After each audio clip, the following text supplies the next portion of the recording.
নমস্কার বন্ধুরা, আজকে আমি তোমাদের রান্না করে দেখাবো কোনো রকম মশলা বাটার ঝামেলা ছাড়াই কচুরলতি। কচুরলতি তো তোমরা অনেকেই খেয়েছো, কিন্তু আজকে দেখাবো যে কোনো রকম মশলা ছাড়াই কীভাবে কচুরলতি রান্না করা যায়। তো এই দেখো কচুরলতি এগুলো। তো প্রথমে দেখো কচুরলতিগুলো কীভাবে পরিষ্কার করতে হয় সেগুলো আমি তোমাদের দেখাবো। খুব সহজে এগুলো পরিষ্কার করা যায়। তো কচুরলতিগুলো কেটে নেওয়া হয়েছে।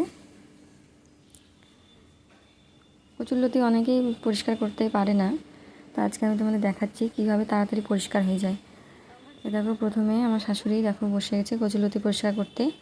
তো প্রথমে বঁটি দিয়ে চেষ্টা করলো, অনেকগুলো কেটে নিয়েছে। প্রথমে বঁটি দিয়ে চেষ্টা করলো, ভালো হচ্ছিল না।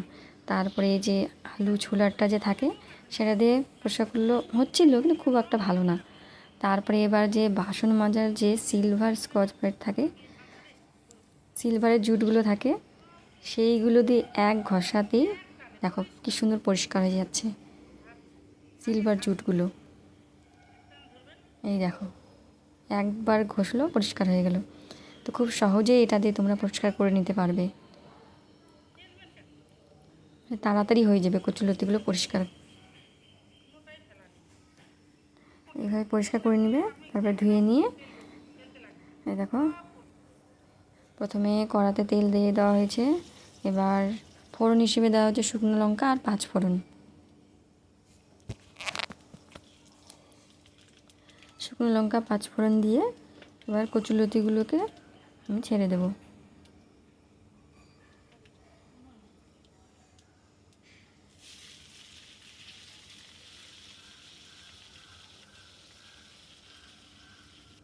কচুরলতিগুলো দিয়ে দিলে পরিমাণ মতো লবণ আর হলুদ দিয়ে দেবো।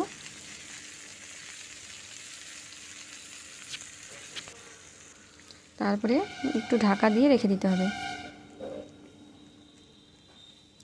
এই দেখো ঢাকনাটা খুলে দেখো একটু মজে গেছে কচুরলতিগুলো। মজে গেলে এর মধ্যে দিয়ে দিতে হবে একটু শুকনো লঙ্কার গুঁড়ো। শুকনো লঙ্কার গুঁড়ো দিয়ে দিতে হবে, একটু ঝাল দিতে হবে, কারণ নাহলে গলা চুলকানোর একটু ভয় থাকে, সেই জন্য ঝালটা একটু বেশি দিতে হবে। শুকনো লঙ্কার গুঁড়ো দিয়ে দিলাম, আর হচ্ছে জিরার গুঁড়ো, ভাজা জিরার গুঁড়ো। এই দুটোই হচ্ছে মশলা, আর কোনো মশলা দেওয়ার দরকার নেই। এবারে জল দিয়ে 5-10 মিনিটের মতো রান্না করে নিলে তৈরি হয়ে গেল কচুরলতি। দেখো কোনো রকম মশলা ছাড়াই তৈরি হয়ে গেল। দেখো কত সুন্দর হয়েছে দেখতে রান্নাটি। তো তোমরা খুব সহজভাবে এরকমভাবে এই রান্নাটি করতে পারবে। এই দেখো রান্না হয়ে গেছে, এবার আমরা খেতে বসেছে। আমার শাশুড়ি বলছে যে খুব ভালো হয়েছে খেতে। তোমরা খুব সহজভাবে এরকমভাবে রান্না করবে, দেখবে খুব ভালো লাগবে খেতে। ভালো লাগলে অবশ্যই লাইক করে এবং সাবস্ক্রাইব করে রাখো আমার চ্যানেলটিকে। Tata, bye bye.